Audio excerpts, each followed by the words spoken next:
Greetings, fellow exiles. My name is Shade, and I'm going to talk about Affliction and a couple of things that I've been doing in the background, and also my general thoughts on my endgame Atlas tree, because why not? Anyway, so as some people may know, surprisingly to no one, I've been playing the MF Fulcrum Ignite Chieftain. It's been pretty good, but here's the thing.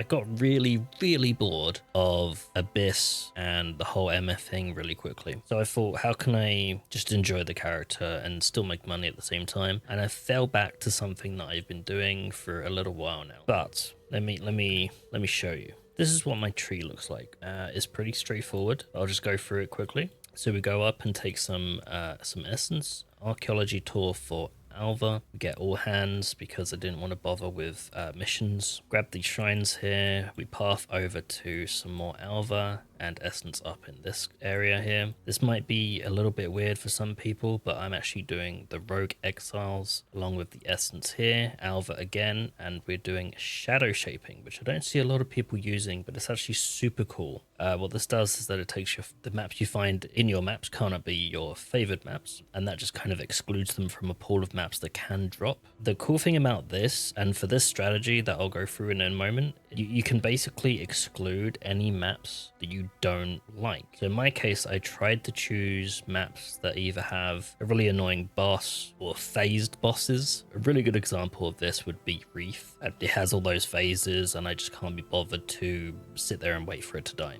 In any case, you can see here I've got like gardens because the boss is annoying. Core has phases. Crystal War, I can't remember exactly, but I think that's like a double boss thing. Carcass, Summit. Summit, I think, is the goat boy. You got Pier and Glacier. Colosseum is like the triple boss, I think. Kind of forget. I think Mineral Pools is the one where the boss is really far away and you've got like a kind of maze-ish map, and it's the big tentacle creature with the lightning dot beam thing. So I removed that. You get the idea. I'll just continue to explain this as I go further along. So we've got more Incursion. We go up towards the big wheel. Obviously we want to get the item quant, don't we? I'm not exactly playing MF, but it's still nice to have. Get the middle nodes, we get the essence, we get more Rogue Exiles. I'm gonna grab these shrines over here, grab this one, the extra Incursion. So far we've basically just had Alva, bit of shrines, some essences, and the Rogue Exiles. After this point, we switch up a little bit and we basically are taking all of the end map boss stuff with some minor exceptions. So this, I don't use scarabs because I just can't be bothered, but I do like to have a chance to get them, so we grab these. With heist, we just have smuggler caches. Blueprints that fully revealed can be really nice. Here we have the final boss in each map giving a synthesis map. Likewise, we have guardian maps, conqueror maps, the extra currency items, these invitations, chance of an additional map, and then we have destructive play. And destructive play was actually kind of buffed in a sense in this patch, so it will now always trigger even if you completely decimate the boss in whatever amount of time. Previously, if you killed the boss too quickly, the Maven would not cast summon and it would be a waste, but now it works, so it's just absolutely phenomenal to do. I've had no issues at all with sustaining this, even with no extra map stuff. I am not running any special map modifiers or anything like that, so I have no sextants at the moment. I just run with the 8% quant, and this is generally what it looks like. So if I just grab, we go to T16, grab 10 maps from each area, 5, 6, 7, 8, 9, 10. Ideally, I actually don't want corrupted. The point is, I got bored of rolling maps. So what I did was that I would either just identify them and go, or I would do this. And I would just run them all white or plain. So this actually has an extra smuggler cache. That's good. The other thing I would mention is that I would not chisel these. I would not alch them. I would just leave them all completely blank. Once we have 10 there, we would go to fragments, pick up a Maven's an invitation. This I would ideally roll for something good. So something like this is pretty good. And what I'm going to do, the idea of course is to get map drops from the last boss. We rush to the last boss as quickly as possible, picking up any essences along the way, and also hopefully randomly getting our archaeology tool. Now obviously if you have missions you can do this, but the point is that I didn't want to have anything in the way, and I didn't want to have any dependencies for making money. But at the same time, I still get to play this pretty cool build. So here we go. This is what it looks like. I'm going to do a full 10 maps, a Maven's Invitation, and I'm also going to talk about Alva on the way there. Okay, so obviously we have to make sure the Maven is done here. Okay, so no modifiers, no sextants, and we just get started. Now this is really quick to do as well. Grab some stuff here, go in here. We'll just go for the upgrade on this one.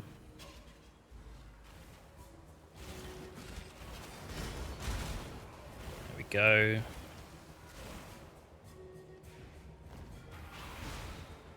Obviously with this build we're just going to run around,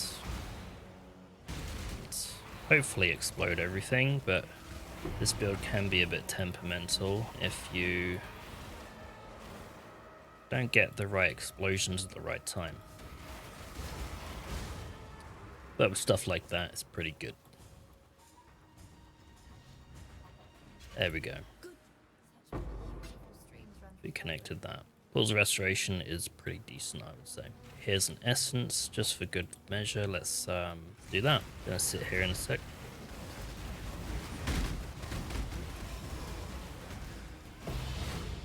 Bad. I think this is the one with like the big circle layout map. Okay, so pretty much anything else we are going to skip and go straight to the boss, unless we see another essence or something. Say that if I can get an explosion, that'd be nice. There we go.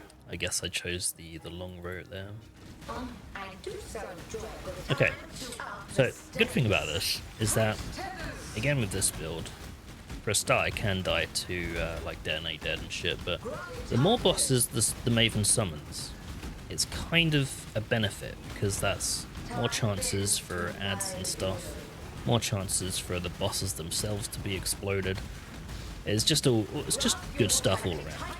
I could have done the Valve Breach at the beginning as well, that's generally recommended, but it's really not a big deal. For me, it was more about chilling out with the build rather than perfect stuff. So here I'm just gonna, that boss heals basically. Oh, there we go. We would continue to run along until we find the other Alva missions, like so. This is nice. So we got the jeweler here. So we obviously want to upgrade. Got a really nice, good starting explosion there. That is, the rooms have already been upgraded. Now we just want to, can we do anything? Yeah, we can do stuff. Let's go down, rummage our way out. Unfortunately, we didn't get the double upgrade. Let's do this. Gem cutters, excellent. Let's see if we can get the double upgrade here. Nice big blue pack. That's what we like to see. The guy's being a bit elusive there. Let's open that. Okay, let's see what we've got. Damn, that's abusive. Such a shame. Look at all these good rooms going to waste here.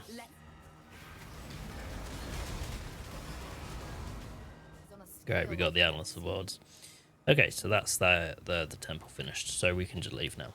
Okay, so that was obviously 5 minutes. That's way too long for that, by the way, but that's fine. We'll go and do the rest of these maps now, and I will also make sure grab this Chronicle so that we can get her to randomly appear again. This was very unfortunate to not get the upgraded rooms that we just had there. So stuff like this, again, we're just going to do that.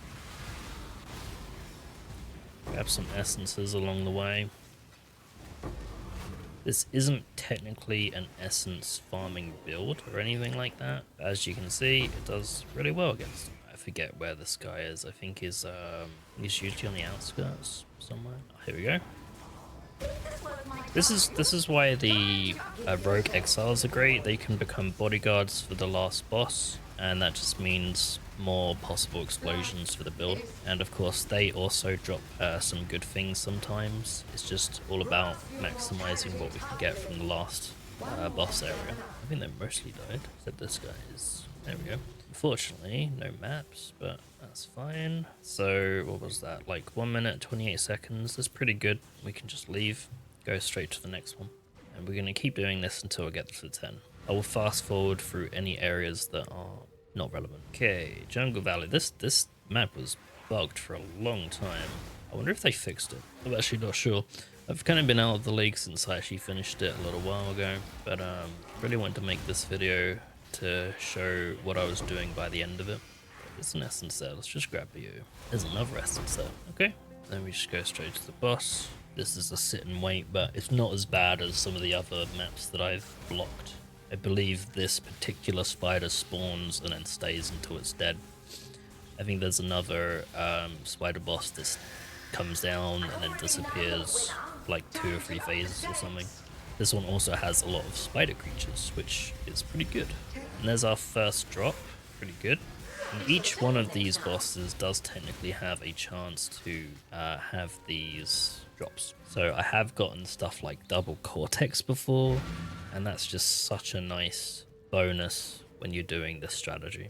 I know a lot of people are probably going to say, oh, but MF is so good, you know, you get fucking 100 divine map drops, 100 divine fucking mage blood drops or some stuff like that. I don't fucking care, because at the end of the day I would rather do something that I enjoy, even if it's a little bit more mindless. But the you know, the MF stuff on with the Abyss stuff, it was just so unbelievably boring to me, because you'd be spending 40-50 minutes per map. It's kind of crazy. You can do June, by the way. I skip her at this point, but with the strategy that I have, you will get all of the masters potentially. I really wish there was a way to block them, but it's not a huge issue. You can get something like this. Some of the rings, some of the unveils are quite good for money, but we're talking like not a lot. Some more rogue exiles with the bosses.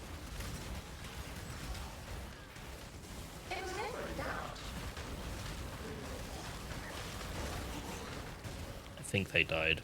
Alright, so since this is a June mission, we're gonna leave. Again, this is only 1 minute and 30 seconds. With the opposite way of doing this, you could target farm something like the Mesa map, like fully go into Mesa, like favorite that map on all of your slots and stuff like that. That has worked, and I have done that before, and you can get that down to about 10 to 20 seconds per map. It's really good, but I wanted to try something different this time, and it's you get like the benefit of not having the same map over and over again, which can be a little bit tedious. For this, I get to kind of see different maps. Sure, it might take a tiny bit longer, but you also get destructive play, which is kind of like triple the chances to... Actually, I don't know exactly, but it can be up to triple the chances to get something good. Let's just grab this shrine here. Why not? There's another one there. And I think this is one of the key things here. I don't need to stress too much about this, right? Just go in, just stand near the boss. This is another good one. All of the zombies have a chance to explode. Go. It's not a map, but it's something. 1 minute 30. You get the idea. It's pretty much 1 minute 30 per map. Can be quicker, of course, if you go straight to the boss, ignore everything. I've chosen to, you know, add in stuff like the chance of essence and so like this one here. Ooh, nice one.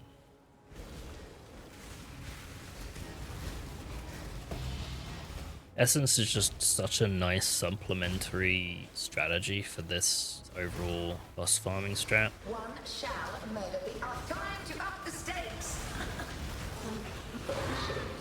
That there. I didn't know the clone of that boss could summon the totems. 1 minute and 10 seconds on that. And as you can see, we're also getting some nice essences. In my opinion, Harvest takes too long. They're definitely going to skip that. I'd really like it if they just had like a plot that appeared in the map.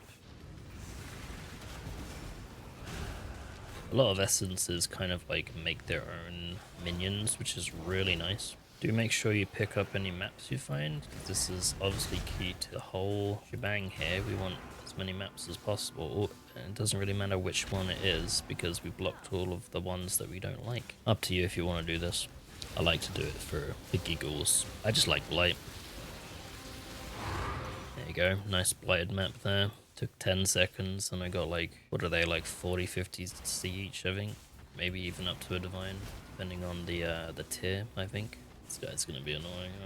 I should have saved my Val Breach. Oh, please don't heal him, that would suck. Feel your life drain away. Entertain with a game. Not getting very lucky here, but there you go. That is the way it goes. There's an Alva mission here.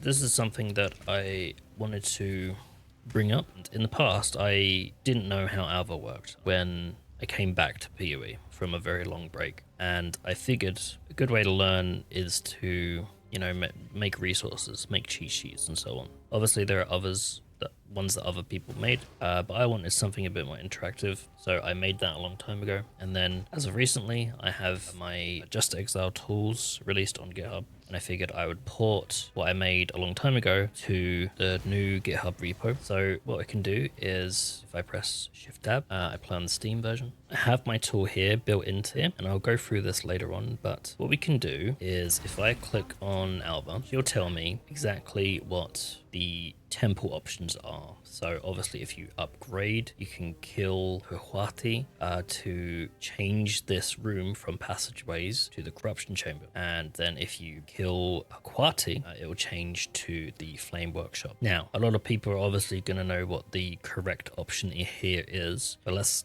go to my little resource here. What I can do is look up corruption chamber and flame workshop. So we can do flame. Well, on my little tier list here, I've got that is an A-rated room. But if I go to the corruption chamber, that is an S-rated room, and you can see the names of the architect there as Pakwati then. So we tab shift again, and we say, okay, we want to upgrade this room. That obviously means that we're going to go towards the right, and then we just make a note of any areas that we can unlock in terms of the direction what we want to go to. Now, we'll say if you're learning this temple stuff as well, I generally find it's good if you look around, try to go upwards towards the apex, but generally speaking, it shouldn't matter. If you get every room, you're probably going to unlock every room every single time if you just know where the options are. In this case, I might go to gem cutters, I might open shrine, it doesn't really matter. So what I'm just going to do is let's see if I can grab an explosion somewhere. I don't really want to go in without anything, but the option is going to be upgrade. We're going to go to the right hand side,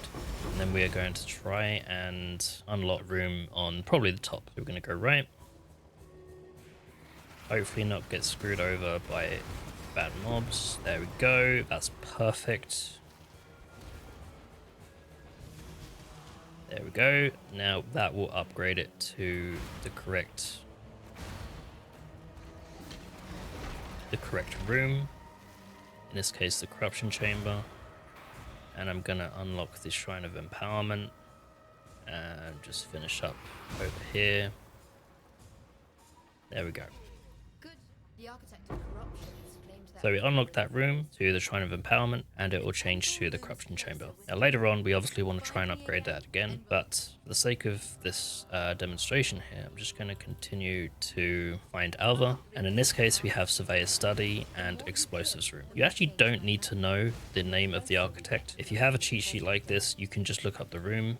So we can just look up Survey, and that's like a quick look as an A tier, and we can then look at the Explosives Room, which is a D tier. So we're going to switch the room over to the Surveyor Study, which means we need to go left. Now in this case, we might want to unlock something like the Gem Cutter's Workshop or the Jewelers. So let's give it a go, see if I can find some little ignites here.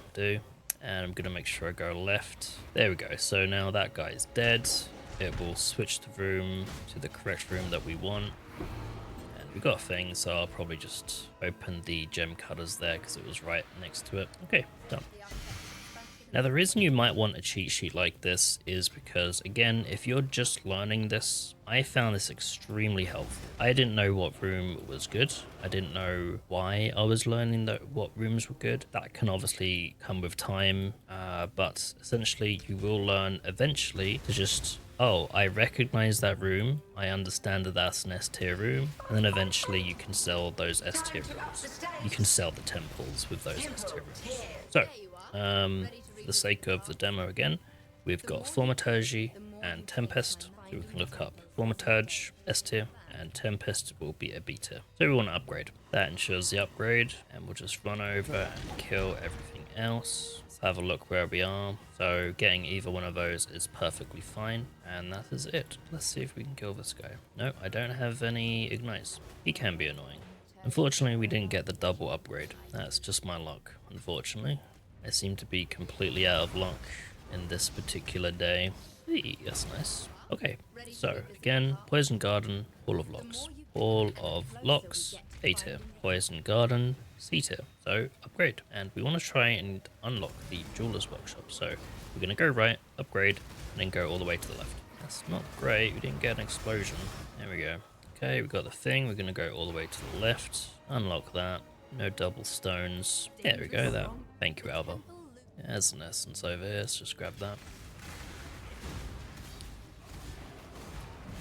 So that's a quick demo about the cheat sheet I made. It is obviously interactive and works quite well with the Steam overlay. I'm just going to continue on and finish up this session with the 10 maps, and I'll do some extra information about the cheat sheet, where you can find it and so on. Obviously it is just in my, well, the link will be in the description, and you will be able to see it in amongst the other tools that I've built. Hopefully over time I can make more and more as well. Actually not a huge fan of Ancient City, but it's not like a terrible one. There's no phases or anything, so it's whatever. Probably already gone the wrong way to sit here. Do not leave me unsatisfied. Time to up the stakes. An invitation to a true display of ferocious. What do we get? We got a Twisted here, which is Divine, and we got two Guardian maps, which is pretty nice. Not bad for a minute. Okay, so we also actually got an extra thing for the Maven here. So I'm gonna, oh, this is great. So this actually releases all of the bosses at once. And we take extra fizz as cold, which will probably kill me. So let's give it a go. This will be fun. Instead of a middle, I'm gonna come over here. Mortal flesh is so fallible. Grasp your mortality tightly. Pretty fun to watch, huh?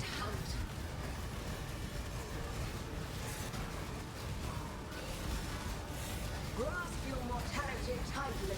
See if we can kill like one of them, they'll explode and it'll absolutely wreck all the others. Just like that. And then we get a couple splinters. And in the last one I did, I actually got three or four Guardian maps, so that was really nice. So on top of the, the maps you do in general, which can easily take only about 10 to 15 minutes, you can do that for just a single minute, get some splinters. That'll work towards the Maven's Writ, which is worth a lot of money as well. As you can see here, we're basically fully self-sustaining, not only the maps but also the Atlas invitations themselves. We got a good few essences here, 4 decent maps, random blight, good amount of essences. Yeah, it's not bad for about 10 to maybe 12 minutes worth. If you're much quicker than me, you're gonna get some better results. But this is just a fantastic strategy, and I really wanted to share it. This can be gone. You can do this basically on any build as long as you can kill the bosses. In this case, I'm just super tanky with this build, but I don't really need to do anything. So it's a super chill thing you can do just while, I don't know, fucking watching Netflix or something. So really nice, good amount of profit here just from doing next to nothing really. Now on top of that, the main thing that you're trying to get for semi-consistent profit is going to be Alva. If you can get these temples with the correct corruption chambers, if you can get Doriani's Institute, you're looking at anything up to, in this current league, I think 7 divine, which is just insane. And I think even in previous non-inflated leagues, that would have been 2, maybe 3 divines. So to have Alva just pop up randomly whilst you're doing these missions, whilst you're focusing on getting these maps, you can sell these. Obviously you can sell the Maven's Writ, you can sell Alva, you can sell the essences. It's just super profitable, and it's super fun as well because you're not doing the same map over and over. You're doing a combination of 10 different maps each time if you wanted. In this case, you could just choose the first 10 maps that you have, or if you want to sort of do something different, maybe do the last 10, or just choose 10 random ones, or just choose the ones that you happen to get from your drops. Works out really well. Okay, so I just wanted to throw this video out there because it was really interesting, I think, from a learning perspective, and also I'm doing a strategy that I've not actually done before. I've done something similar, but I've not done it with shadow shaping, and although I did try destructive play last league, it was sort of pretty much useless in my opinion at that point, whereas right now it's really, really good. Here's my tree. If you wanted to do this, you can definitely take out stuff like exiles, and that would get you towards this kind of tree much quicker. You obviously do not need heist. I was just trying to focus on things that can just one click accomplish on the way to the end goal of obviously the last boss, and stuff like the rogue exiles and the smuggler caches and the essences, they all suit that need. Shrines as well, they all give you a kind of one-click experience as you just run by them, if that makes sense. Whereas stuff like, you know, ultimatum, which is again super profitable, I would have done a separate video on that if I had time, but there you go. Ultimatum is fantastically profitable, but each mission you do with that on, that's gonna make your map go from 1 minute to about maybe 7 to 8 minutes, which is a is a bigger time investment, of course. I kind of like Alva as well, because if you know what you're doing, it's actually surprisingly easy to get those rooms. But yeah, so there we have it. My thoughts. Affliction's been brilliant. I love the backpack. I'm so sad that that's going away. I'm sad that the charms are going away. It's just been a fantastic league. But I feel like by not participating in the MF stuff, that maybe I'm in a better position to not feel as bummed out about not making so much currency next league, because I'm kind of used to not making currency. In all honesty, here we are. It's been super fun. GGG absolutely nailed this expansion. This league has been brilliant. I hope this sort of semi-tutorial has been good enough. Any questions, let me know. Now on to the second part. So as you will have seen, this is my tool, just exile things, and I've added in this incursion planner. Now it will by default load everything blank, as in everything is gray. So what's the deal with that? So first off, you should understand that this is primarily a resource sheet. You can just hit the search bar over here. If I type in sacrificial, it will come up with that. You can of course search by anything else that you see in that grid below in the table. I search for Ahuana, and if you search by tier, of course that will work if you have tiers. So what I'll do is that we have a config up here. Now this is basically telling this page how this page should load, what each of the rooms and what their tiers should be. Now by default this is all grayed out. This is because it is in fact customizable. You can change the tier as you see fit. If you just hover over the tier for that room and you say that sacrificial chamber is an S tier, that will become S tier. And then this string up here for the config code, if I copy and paste this code or the entire URL, I can open a new tab, go to that URL, and that is S tier. It will just automatically reload that thing. This means you can bookmark it, you can put it in your Steam overlay, and it will keep your tier. If you think that, you know, something shouldn't be S tier, or if you think something should be D tier as opposed to a C tier, that's entirely up to you. But if you're not worried about customizing it too much, I have an example sheet over here that I personally use. So it will sort by default by the tier, and you can see here it's got the S tier items here with the currency chest, the sacrifice, wealth of the vow, apex, locus of corruption, Dorian, these institute. Technically, a lot of people will say don't bother with wealth or apex, just go with locus and Doriani's institute, because those are the only two things that ultimately sell. But again, this is entirely up to you. If you don't want these items to be S tier, you can just change them. It will update immediately. Let's move a bunch of these to A tier. Let's go to Ahuana, A tier, and then we have Wealth of the Val, A tier. There, now you have Paquati and Zalato as the only S tier, and everything else is A tier. Now these can be moved as much as you want, and again, if I copy the URL, open a new tab, there it is. All of the config is encoded into that string at the top. If you do want to go back to a completely blank slate, you've just got a clear button here. And if you do happen to have a code from someone else, you can obviously just share the URL. But if you do have the code, that will work as well. So if I copy this blank code over to this one and paste that in and hit load, it'll work in the same fashion. can of course sort by the other columns. I'm not entirely sure why you would want to, but I made it so that you could do that if you really want to. By default, it's sorted by tier. But go back to my example one here. So if you want to put this into the Steam overlay, you can just go here. You hit Shift and Tab on a Windows PC. I have a Windows PC. I'm not sure if it's entirely the same on other operating systems, but figure out what your combination is for the Steam overlay. And then you can, if I close this one, you can go to this web browser and it will open up a thing here, and you can just type in or paste in the URL, and then you have it. If you're doing a long session with Alva, you don't have a secondary monitor, you can just have it in here and then just Shift Tab into it, type in what you need, and figure out if that's the room you want. So it's a pretty straightforward tool. This is obviously designed for people who haven't done much Alva before, because usually if you've used a cheat sheet like this, you figure out how Alva works, what the rooms are, what to upgrade, and you can usually understand what to do in game very quickly. It's a learning experience. If you're not an Alva noob, you might not need this. That's perfectly fine. I made this for people who are not entirely sure about how the temples work, but I'm hoping that this will help those people. Hopefully this is a little bit better than just an image cheat sheet. Due to its interactivity, it can help you find things a bit easier. I personally find it difficult if you've got a massive image